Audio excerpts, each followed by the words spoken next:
Hello students, आप सभी का लक्ष्य अकेडमी के प्लेटफॉर्म पर स्वागत है। तो जैसा कि हम लोग पढ़ रहे थे क्लास 10th फिजिक्स, तो क्लास 10th फिजिक्स में हमारी आपकी बात हो रही थी गोलीय दर्पण में ना।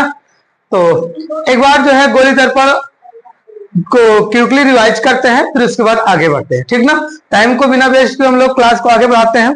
तो गोलीय दर्पण में हम लोगों ने कल चित्र बनाया था, लेकिन एक बार फिर से बनाते हैं, ध्यान दीजिएगा। गोलीय दर्पण बताया था, परिभाषा डिफिनेशंस भी लिखाया था ना।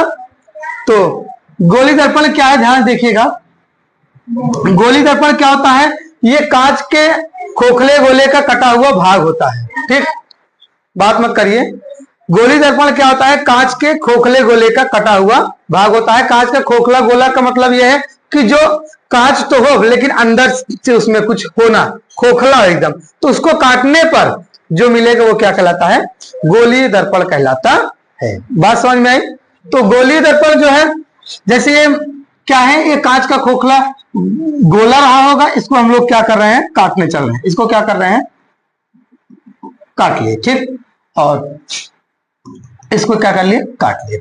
तो काटने पर जो मिलेगा ये क्या होगा, ये वाला बड़ा वाला भाग है, ये क्या है, बड़ा वाला भाग है, ठीक, बड़ा भाग, ठीक। और ये क्या होगा, ये छोटा वाला भाग है, छोटा भाग, ठीक। उसी तरीके इसमें क्या है, ये वाला क्या है, बड़ा वाला भाग है, ठीक। और ये वाला क्या है, छोटा वाला भाग है। बात समझ में आ रही है। तो इसमें देखिए ध्यान से भैया, जो गोलीय दर्पण होता है उसमें क्या होता है, जब काटते हैं तो एक तरफ लाल ऑक्साइड का पेंट लगा हुआ होता है या कलई लगी होती है। क्या होता है, लाल ऑक्साइड का पेंट लगा होता है या कलई। ये क्या है, ये कलई की गई है, कलई या red oxide, red oxide, red oxide का पेंट, ठीक ना। और वही चीज क्या है, ये इस तरफ है। तो ध्यान देखिएगा, इसमें क्या होता है भैया, एक ऐसा गोलीय दर्पण होता है, यानी कि एक इस तरीके से काटते हैं इसको कि एक में बाहर की ओर कलई होती है तो एक में अंदर की ओर कलई होती है, एक में बाहर की ओर कलई होती है तो एक में अंदर की ओर कलई होती है। तो जब बाहर की ओर कलई होती है तो इस तरीके से कुछ हमको आपको मिलता है, ठीक। क्या होता है, इस तरीके से कुछ मिलता है, देखो दूसरे कलर से बनाते हैं।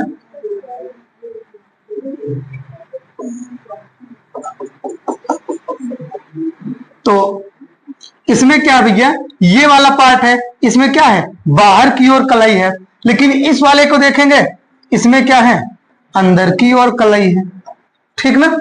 तो ये क्या है, गोलीय दर्पण है। क्या है, गोलीय दर्पण है। तो जिसमें बाहर की ओर कलई होगा, ये क्या है, ये गोला है, बाहर की ओर कलई है, अंदर की ओर कलई नहीं है। तो बाहर की ओर कलई है, अंदर की ओर क्या है, परावर्तक तल है। ये अंदर वाला क्या है, परावर्तक तल, ठीक ना। और इसमें क्या होता है, बाहर की ओर परावर्तक तल होता है। तो बात थोड़ा ध्यान समझिएगा, जो परावर्तक तल है वो अंदर वाला है, लेकिन वो क्या है, दबा हुआ है इस तरीके से, जैसे हमारा आपका हाथ है, तो ये क्या है, ये अंदर वाला, ये गोला है ऐसे, तो ये अंदर वाला क्या है, इस वाले में परावर्तक तल है, लेकिन इस वाले में क्या है, ऐसे हमारा आपका हाथ है तो इस तरफ परावर्तक तल है, अंदर की ओर कलई की गई है। देखो ये है ना, कुछ ऐसा, ये उभरा हुआ है। बात समझ में आ रही है। तो ये क्या है, जब अंदर की ओर परावर्तक तल होगा, बाहर की ओर कलई की गई रही होगी, तो वो क्या होता है भैया, अवतल दर्पण होता है। क्या होता है, अवतल दर्पण होता है। और जब अंदर की ओर कलई की जाएगी, बाहर की ओर परावर्तक तल रहेगा, तो उसे क्या बोलेंगे, उत्तल दर्पण बोलेंगे। बात समझ में आई क्या, क्लियर हुआ। और इन सिंपल समझोगे तो ये क्या होगा, जो अवतल दर्पण होता है उसका जो कलई वाला भाग होता है वो उभरा होता है, और जो उत्तल दर्पण होता है कलई वाला भाग क्या होता है, दबा होता है। इसमें अवतल दर्पण में परावर्तक वाला भाग जो है वो दबा होता है, उत्तल दर्पण में परावर्तक वाला भाग क्या होता है, उभरा होता है। उभरा वाला समझ रहे हो ना, ये क्या है, ये उभरा है बाहर की ओर, लेकिन अंदर की ओर क्या है, ये वाला भाग अंदर वाला दबा है। तो शायद आप लोग समझ गए होंगे। ठीक, तो ये क्या है, अवतल दर्पण है, ये क्या है भैया, उत्तल दर्पण है। तो गोलीय दर्पण जो होता है दो प्रकार का होता है, मतलब हमारा कहने का यही है, गोलीय दर्पण जो होता है दो प्रकार का होता है। गोलीय दर्पण क्या होते हैं, दो प्रकार के होते हैं। एक होता है अवतल दर्पण, एक क्या होता है, अवतल दर्पण, दूसरा क्या होता है, उत्तल दर्पण। बात समझ में आई कि नहीं? एक अवतल दर्पण, एक उत्तल दर्पण। अवतल दर्पण क्या है, अवतल दर्पण अगर हम लोग परिभाषा लिखना चाहें तो अवतल दर्पण क्या होता है, वह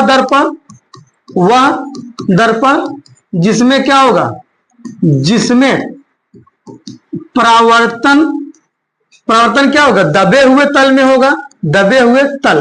ध्यान देखो, ये क्या है, ये परावर्तन क्या है, दबा हुआ तल है ये वाला, लेकिन कलाई वाला भाग क्या है, उभरा है। कलाई वाला भाग क्या है, उभरा है। परावर्तक तल दबे तल, परावर्तन दबे तल से होता है तथा कलाई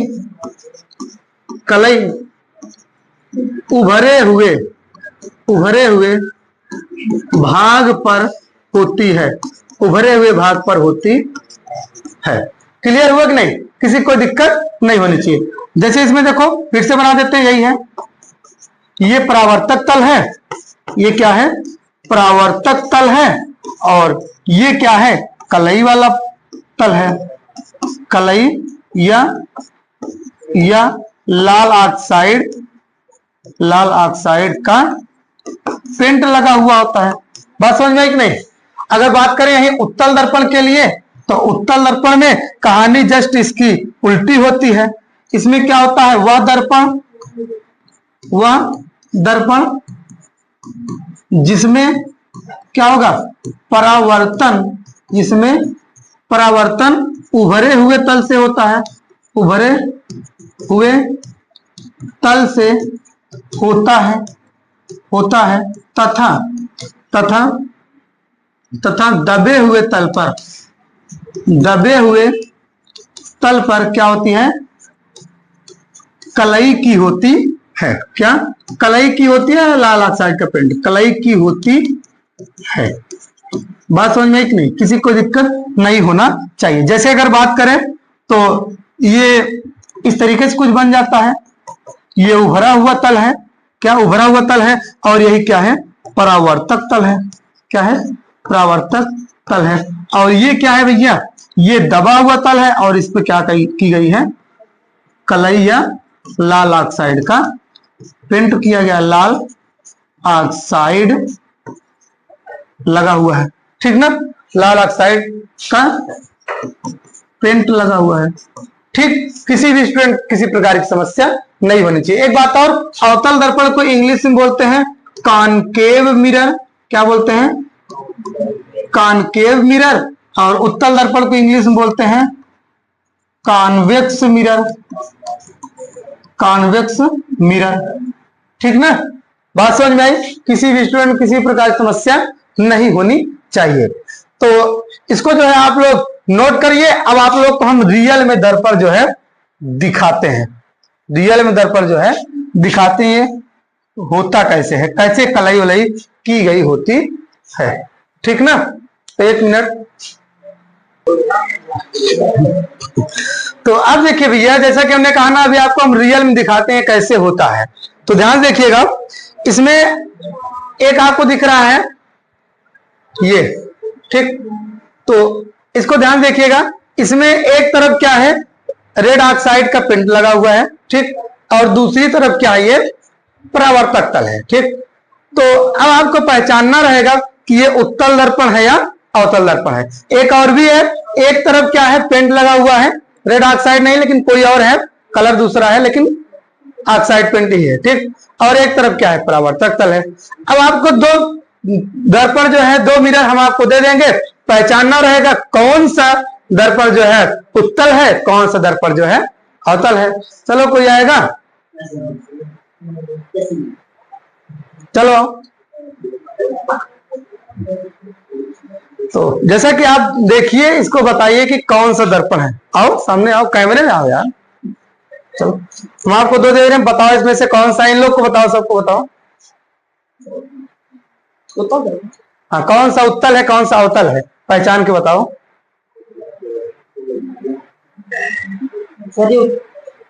उत्तल है। ये वाला उत्तल है। उत्तल क्यों है ये? सर क्योंकि सर आगे की ओर उठा हुआ है। हाँ, यानी कि इसमें परावर्तक तल जो है ये उभरा हुआ है। अगर आप ध्यान से देखेंगे क्या है ये परावर्तक तल भैया, उभरा हुआ है। ठीक, बाकी जो है कलई जिस तरफ की गई वो क्या है, दबा हुआ है। कलई वाला पार्ट क्या है, दबा हुआ है। चलो, और ये वाला क्या है, अवतल है। क्या है, अवतल है। क्यों? क्योंकि इसमें जो इधर पेंट लगा हुआ है ये जो है उभरा है, और परावर्तक तल जो है वो दबा हुआ है। बात समझ में आ रही है? तो इसलिए क्या भैया, ये वाला उत्तल दर्पण हुआ, ये अवतल दर्पण हुआ। तो शायद आप लोग समझ गए होंगे और देख भी लिए होंगे। अगर किसी और को भी देखना है तो आ सकता है, हो जाएगा। हाँ? नहीं तो चलिए ठीक, नोट करिए, फिर आगे चलते हैं हम लोग। अब देखिए भैया, अगला हेडिंग है गोलीय दर्पणों से संबंधित परिभाषा है। तो गोलीय दर्पण क्या है ये हम लोग सीख लिए, और गोलीय दर्पण कितने प्रकार का होता है ये भी सीख लिए। ठीक ना? तो अब जो है हम लोग ये सीखने वाले हैं, इससे संबंधित कुछ छोटी छोटी परिभाषाएं। ठीक, तो जिसमें सबसे पहले थोड़ा सा हम लोग को चित्र बनाना पड़ेगा, तो चित्र के द्वारा समझेंगे तो ज्यादा मजा आएगा। ठीक,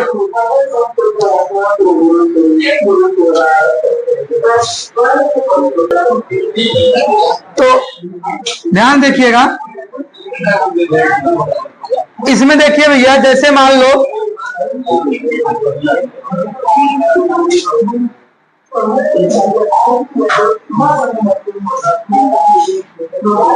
ठीक, तो इसमें ध्यान समझिएगा, जैसे क्या था, हम लोग काट करके दर्पण बनाए थे।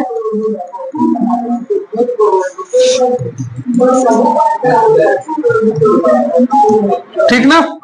तो इसमें ध्यान देखिएगा, एक बात नहीं, इसमें जो गोला होता है, ठीक, उसी को काट करके दर्पण को बनाते हैं।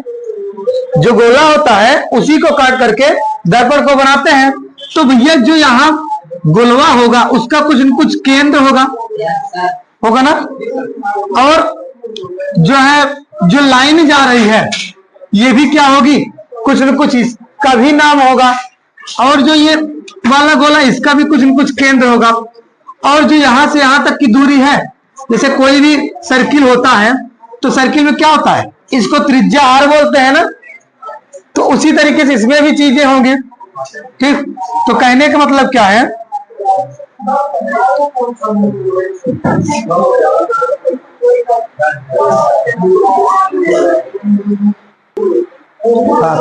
हाँ तो भैया ये सभी चीजें इसमें हमको आपको समझनी है। तो सबसे पहली बात, पहला पॉइंट ये समझेंगे कि मुख्य अक्ष क्या होता है। मुख्य अक्ष, मुख्य अक्ष को इंग्लिश में प्रिंसिपल एक्सिस बोलते हैं। ठीक, तो ध्यान देखिएगा, जो ये दर्पण है, ठीक, इसके बीच से एक रेखा गुजरती है जिसे क्या बोलते हैं, मुख्य अक्ष। इसे क्या बोलेंगे, ये मुख्य अक्ष। ठीक ना? मुख्य अक्ष। तो ये इसमें भी चाहे वो अवतल दर्पण हो और चाहे वो उत्तल दर्पण हो, सब में क्या होगा, मुख्य अक्ष वही का वही होगा। यानी कि जो मेन बिंदु, यानी कि जो केंद्र होगा उससे होकर के जो जाएगा उसे क्या बोलते हैं, मुख्य अक्ष बोलते हैं। अब बात करें, ये पॉइंट क्या है, इसे बोलते हैं वक्रता केंद्र। क्या बोलते हैं भैया, वक्रता केंद्र। यहां पर एक पॉइंट भी होता है जिसे बोलते हैं ध्रुव। क्या बोलते हैं, ध्रुव। ठीक, और इसको इंग्लिश में पोल बोलते हैं। क्या बोलते हैं, पोल बोलते हैं। ठीक, और सब कुछ जैसे इसमें है, यहां पर भी एक पॉइंट होता है जिसे ध्रुव P बोलते हैं, और इसको भी क्या बोलते हैं, वक्रता केंद्र। क्या बोलते हैं भैया, वक्रता केंद्र। और वक्रता केंद्र और ध्रुव P के बीच की दूरी को क्या बोलते हैं, वक्रता त्रिज्या। क्या बोलते हैं, वक्रता त्रिज्या, वही पूरा का पूरा इसमें भी होगा। और ध्यान समझिएगा, जो ये केंद्र होता है उसके और पी के बीचों बीच एक पॉइंट होता है, एक बीचों बीच पॉइंट होता है जिसे हम लोग बोलते हैं यफ। क्या बोलते हैं? यफ। यफ यानी कि मुख्य फोकस। क्या बोलते हैं? मुख्य फोकस। क्या बोलते हैं भैया? मुख्य फोकस। जो मुख्य फोकस होगा उसके और ध्रुव P के बीच की दूरी को स्मॉल एफ से व्यक्त करते हैं, जिसे बोलते हैं फोकस दूरी। क्या बोलते हैं भैया? फोकस दूरी स्मॉल एफ से व्यक्त करते हैं, इसको कैपिटल एफ से। ठीक, किसी को दिक्कत नहीं। वक्रता त्रिज्या को स्मॉल आर या कैपिटल आर से, वक्रता केंद्र को सी से व्यक्त करते हैं। इतनी बातें समझ में आई कि नहीं? किसी को किसी प्रकार की समस्या नहीं होनी चाहिए। ठीक, तो इतनी चीजें हमको आपको जानना बहुत ही जरूरी है। अब अगर जैसे परिभाषा पूछी जाए कि वक्रता त्रिज्या क्या होती है, तो वक्रता त्रिज्या ये है क्या? ये गोला था, उसी गोले को काट करके हम लोग दर्पण बनाएंगे। हम लोग क्या करेंगे? उसी गोले को काट कर दर्पण बना रहे हैं, ये वाला, यही तो दर्पण है हमारा। तो जो इस वाले गोले की त्रिज्या है वही क्या होगी? इस दर्पण की वक्रता त्रिज्या कहलाएगी। और वक्रता केंद्र क्या है? जो इस वाले गोले का केंद्र है वही इस दर्पण का क्या होगा? केंद्र कहलाएगा। बस समझ रहे भाई? क्या करें भाई? देखो ध्यान से, अलग चित्र बनाना है। ये क्या है? गोला है, ठीक। और यहाँ ये क्या है? सेंटर है सर्किल का, चाहे सर्किल हो चाहे गोला हो। तो जो इसका केंद्र होगा वही तो काटने पर ये बनाएंगे, जब ये, यही तो केंद्र होगा जो ये है, होगा ना। तो अगर परिभाषा पूछे वक्रता केंद्र क्या है? उस गोले का केंद्र जिसका कि दर्पण एक काटा हुआ भाग है, यानी कि जिस गोले को काट करके दर्पण बनाए हैं उस गोले का जो केंद्र होगा वही इस दर्पण का वक्रता केंद्र कहलाएगा। ठीक, अगर बात करें वक्रता त्रिज्या की, तो जो ये गोला है इसकी कुछ न कुछ वक्रता त्रिज्या होगी। तो जो इस गोले की वक्रता त्रिज्या है वही इस दर्पण की क्या कहलाएगी? वक्रता त्रिज्या कहलाएगी। वक्रता त्रिज्या यहां से यहां तक कहलाएगी। बात समझ में आई? और इस वक्रता त्रिज्या के बीचों बीच, यानी कि केंद्र और पी के बीच एक पॉइंट होता है जिसे कैपिटल एफ बोलते हैं। ठीक ना, मुख्य फोकस से व्यक्त करते हैं। ये क्या होती है? फोकस दूरी कहलाती है। तो मुख्य फोकस एफ और ध्रुव P के बीच की दूरी क्या बोलते हैं? फोकस दूरी बोलते हैं। और इसमें जो होता है, ये जहां पर ये होता है इसे M1 बोलते हैं और इसको क्या बोलते हैं? M2 बोलते हैं। M1 और M2 इनके बीच की दूरी क्या बोलते हैं? दर्पण का द्वारक। द्वारक मतलब जितना भाग खुला हुआ है, ये क्या है? जैसे M1 है, ये M2 है। ठीक, तो यहां से यहां तक जो ये दूरी है इसे क्या बोलते हैं भैया? दर्पण का द्वारक। दर्पण का द्वारक बोलते हैं। क्लियर हुआ? किसी को दिक्कत? द्वारक करो जितना भाग ये खुला हुआ है। और मुख्य जो ये ध्रुव P है, ध्रुव P क्या होता है? जो ये दर्पण का द्वारक है, दर्पण का द्वारक और मुख्य फोकस जिस बिंदु से होकर के जाता है उसे क्या बोलते हैं? ध्रुव P बोलते हैं। In simple. ठीक ना, किताबी भाषा क्या है वो लेना देना नहीं है, हम आपको अपनी भाषा सिखा रहे हैं। ठीक ना, बात समझ में आ गई आप लोग को?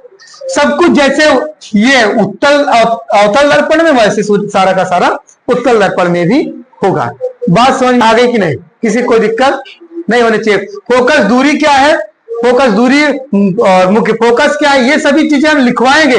केवल ये भी हमने चित्र बना करके आपको समझाया। अभी हम एक एक हेडिंग बनाएंगे, जैसे मुख्य अक्ष, वक्रता त्रिज्या, ये सभी चीजें पूरा हेडिंग बना करके लिखवाएंगे। तो किसी भी स्टूडेंट को किसी प्रकार की अगर कोई समस्या हो तो आप बेहिचक पूछ सकते हैं। अन्यथा बस आज के लिए इतना काफी। आप स्क्रीनशॉट ले लीजिए, चित्र को बनाइए और हम लोग जो है मिलेंगे नेक्स्ट क्लास में। ठीक ना, हम लोग मिलेंगे नेक्स्ट क्लास में। आज के लिए इतना काफी है। जय हिंद, जय भारत।